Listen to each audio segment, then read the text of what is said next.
One of New York City's most beloved neighborhood restaurants is back in business. We're at the brand new Barbuto on Horatio Street, just a few blocks away from the original. Chef, it is great to see you. Congratulations on reopening Barbuto. Thank you so much.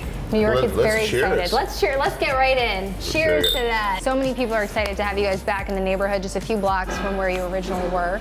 So you closed in May of 2019 there? We closed the end of May in 2019. And the old Barbuto is literally 2 blocks away, which is great. And I mean, look at the new space. It looks like the old space, but so much bigger. Why was that important? I love architecture, and I wanted a kitchen that was worthy of my staff. I've had people work, as you saw, for 20 years. And you know, they deserved a great kitchen. And I also wanted a more spacious dining room, and who knew COVID would have hit? So we opened last year in February, and we closed 3 weeks later in March. But it was funny, now with COVID, we have all this spacing, and it's a nice luxury to have. Yeah. It really is. I feel like it's a win. We've seen so many restaurants close within the past year, but you get to reopen your doors in this beautiful place. So is there anything new on the menu? Is it all of our old favorites? Tell me about that. So that's kind of funny. So in the old days, we had pizza on the menu only for lunch.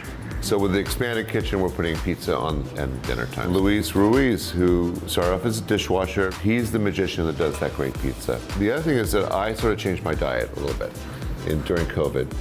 So I'm much more vegetable oriented. And we're also expanding the pasta menu a little bit. So there's a lot of subtle changes, but not fundamental ones, because we still have the chicken, salsa verde, gnocchi, and it's the last this season corn and tomatoes. And then of course the ubiquitous kale salad. It's time for dessert. Heather Miller is now my pastry chef for all these years. I don't know how she does her puff pastry. I don't know what magic she infuses in the puff pastry. Her vanilla ice cream that she makes herself, caramel sauce, with a little bit of rum in it. It's kind of crazy, right, how delicious it is. So I have to admit, I had one of these for breakfast yesterday with the ice cream on top. Well, I had to taste it. You were a neighborhood institution, and I think that the fact that you stayed in the neighborhood too is great. You know, the word restaurant means to restore one's spirit. And I think that with COVID and all the stuff that we've had to deal with the last 18, 19 months, restaurants are a perfect place to restore your spirit. Not just with food, but with a place that's fun. And I tried to create a place that was fun, you know? And you succeeded. Cheers to many more years. Cheers. Thank you so much. Thanks, Chef. Salud.